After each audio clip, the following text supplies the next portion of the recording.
Hi friends, welcome to Vivikta cooking. ఇవాళ మన recipe వచ్చేసి అటుకులతో వడలండి.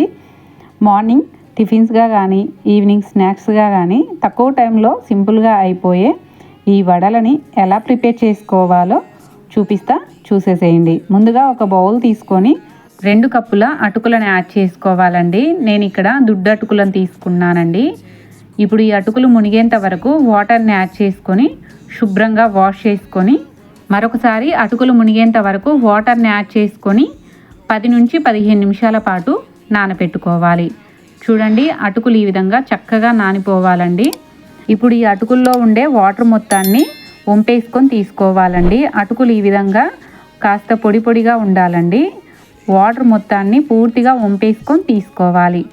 ఇప్పుడు ఇందులోకి సన్నగా కట్ చేసుకున్న ఒక 2 ఆనియన్ని యాడ్ చేసుకోవాలి. ఇప్పుడు ఇందులోకి 1/2 టీ స్పూన్ పచ్చిమిర్చి పేస్ట్ని యాడ్ చేసుకోవాలండి. మీరు కావాలి అంటే సన్నగా కట్ చేసుకున్న ఒక 2 పచ్చిమిర్చిని యాడ్ చేసుకున్నా సరిపోతుంది. ఇప్పుడు ఇందులోకి 1/2 టీ స్పూన్ అల్లం వెల్లుల్లి పేస్టు, సన్నగా కట్ చేసుకున్న గుప్పెడు కొత్తిమీర, 1/4 టీ స్పూన్ వంట సోడాని యాడ్ చేసుకోవాలండి.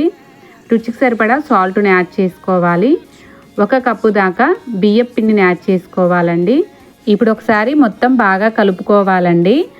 ఇందులో వాటర్ని ఏమీ యూజ్ చేయాల్సిన అవసరం లేదండి. అటుకులకు ఉండే తడి సరిపోతుంది. మీకు ఒకవేళ వాటర్ ఏమన్నా కావాలి అనిపిస్తే కొంచెం వాటర్ని చిలకరించుకొని కలుపుకుంటే సరిపోతుంది. చూడండి, ఈ విధంగా కలుపుకొని తీసుకోవాలి. ఇప్పుడు ఇందులో నుంచి కొంచెం కొంచెంగా తీసుకొని చిన్న చిన్న బాల్స్ లాగా చేసుకొని వీడియోలో చూపించిన విధంగా చేతికి కాస్త ఆయిల్ని అప్లై చేసుకొని వడల్లాగా ఒత్తుకొని తీసుకోవాలి. నేను ఇదే విధంగా మిగతా వాటిని కూడా ప్రిపేర్ చేసుకొని తీసుకున్నానండి. ఇప్పుడు స్టవ్ పై కడాయి పెట్టి డీప్ ఫ్రైకి సరిపడా ఆయిల్ని యాడ్ చేసుకొని ఆయిల్ బాగా హీట్ అయిన తర్వాత మనం ప్రిపేర్ చేసి పెట్టుకున్న వడలని ఒక్కొక్కటిగా యాడ్ చేసుకోవాలండి.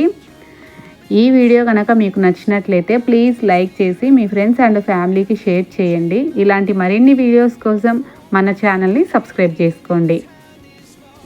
డీప్ ఫ్రైకి సరిపడా వడల్ని యాడ్ చేసుకొని ఒకవైపు బాగా కాలిన తర్వాత మరో వైపుకి టర్న్ చేసుకొని 2 వైపులా క్రిస్పీగా అయ్యేంత వరకు ఫ్రై చేసుకోవాలి.